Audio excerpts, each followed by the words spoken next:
जिस त्रिवेणी की बात करता है और उस त्रिवेणी में जब कोई व्यक्ति स्नान कर लेता है, उसकी श्रेष्ठता को इस दुनिया में कोई नहीं नकार सकता है। वो त्रिवेणी कौन सी है?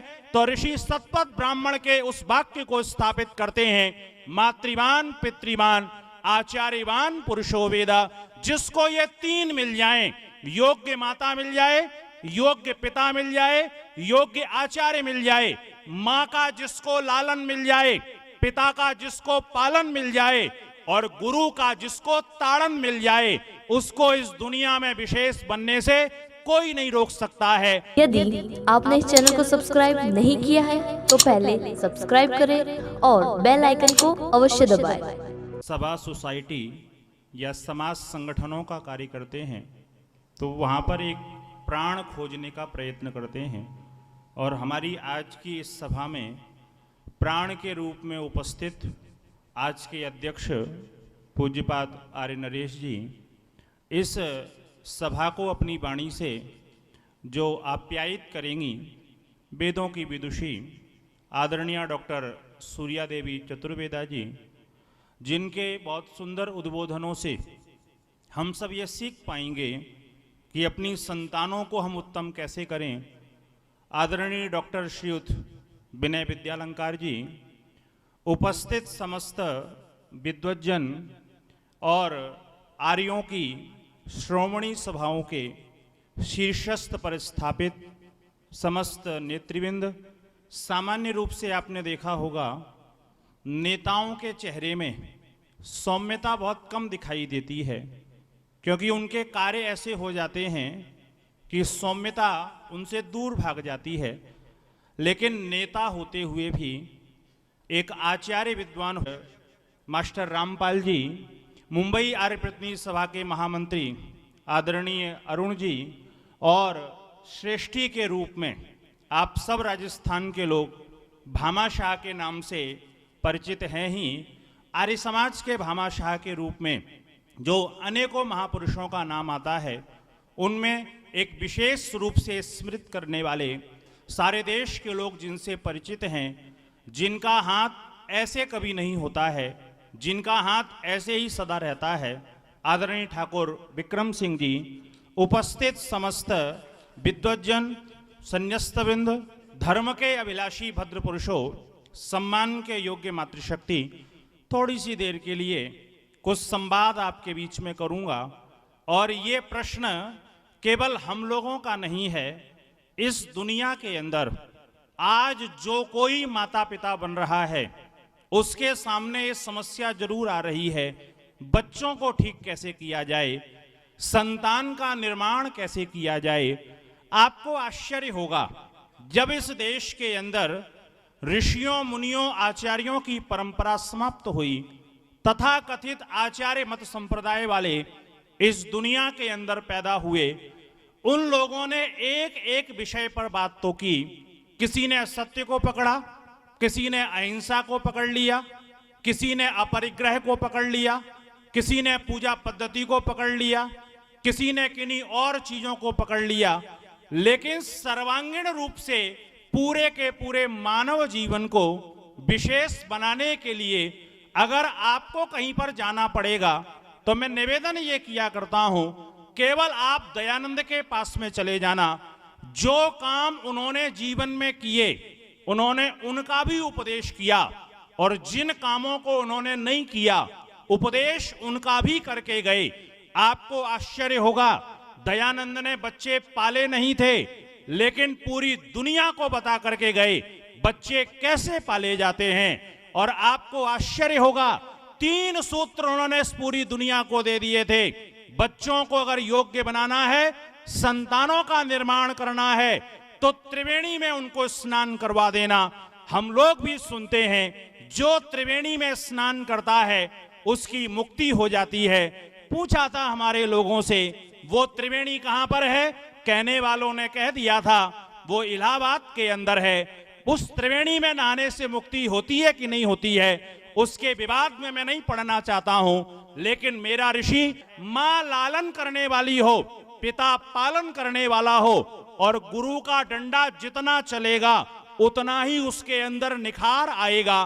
क्योंकि ये स्मरण रखना, एक कुम्हार जब घड़ा बनाता है और जब वो ये देखता है मेरा घड़ा टेढ़ा हो गया है, इसको गोल बनाना है, सुंदर बनाना है, तो कुम्हार क्या करता है, ऊपर से उसको थापी मारने को चलता है।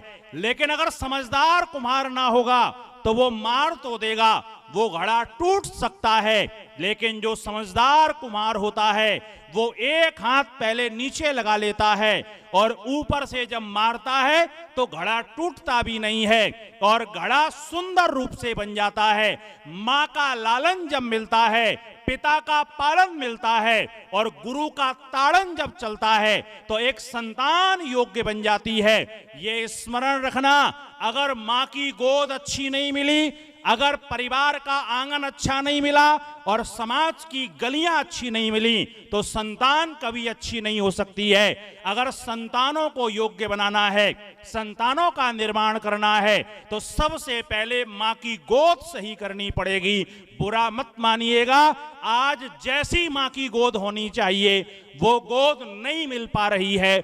आप सोच करके देखिए, वो माताएं हुआ करती थीं जो अपने बच्चों को कहती थीं शुद्धोसी बुद्धोसी निरंजनोसी, बेटा तू शुद्ध है, बुद्ध है, निरंजन है, संसार की मोह माया त्याग, संसार के कल्याण के लिए संन्यास्त पद को प्राप्त करके इस संसार के अंदर विचरण करने का प्रयत्न कर।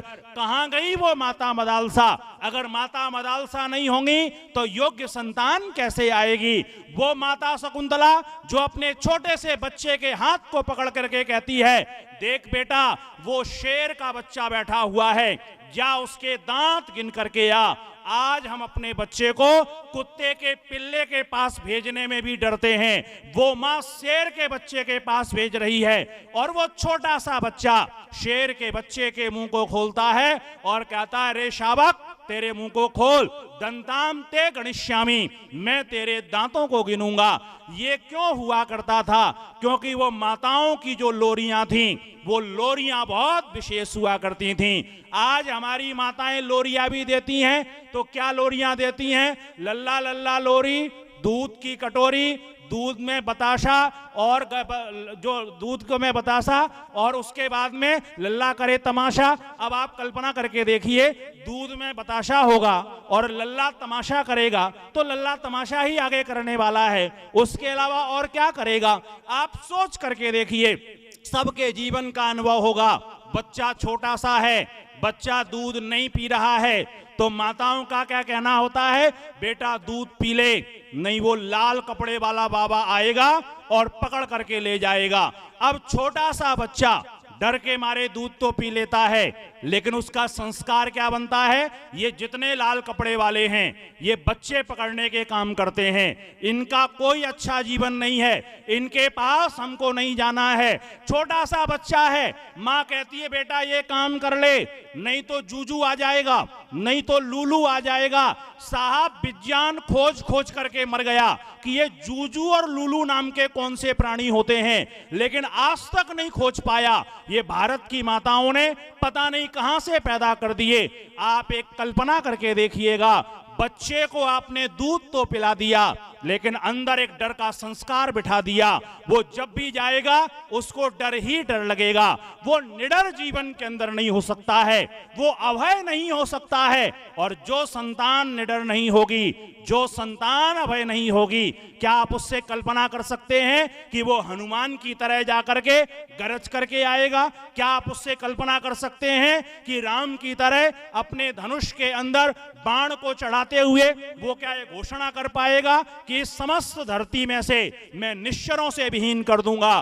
क्या वो कृष्ण की भांति जीवन के अंदर शुद्ध लोगों की रक्षा करने का और दुष्टों के नाश करने का संकल्प अपने जीवन के अंदर ले पाएगा? वो नहीं ले सकता है। इसलिए मैं आपसे निवेदन करूंगा, डर का संस्कार उनके अंदर मत भर दीजिएगा, नहीं तो उनकी स्थिति क्या हो जाएगी। हमारे उपदेशक लोग सुनाया करते हैं, एक बच्चा रात्रि के समय में एक गली में खड़ा हुआ रो रहा था। उस रोते हुए बच्चे को देख करके एक व्यक्ति ने अपनी छत से आवाज लगाई, ये बच्चा कौन रो रहा है? नीचे से ये बोलता है, मैं रो रहा हूं। कहा, तुम मैं कौन हो? तुम्हारा नाम क्या है? तुम्हारे पिता का नाम क्या है? तुम किसके बच्चे हो। जैसे ही उसने पूछा तुम्हारा नाम क्या है, तो ये तुरंत कहता है मेरा नाम शेर सिंह है। बोले तुम्हारे पिता का नाम क्या है?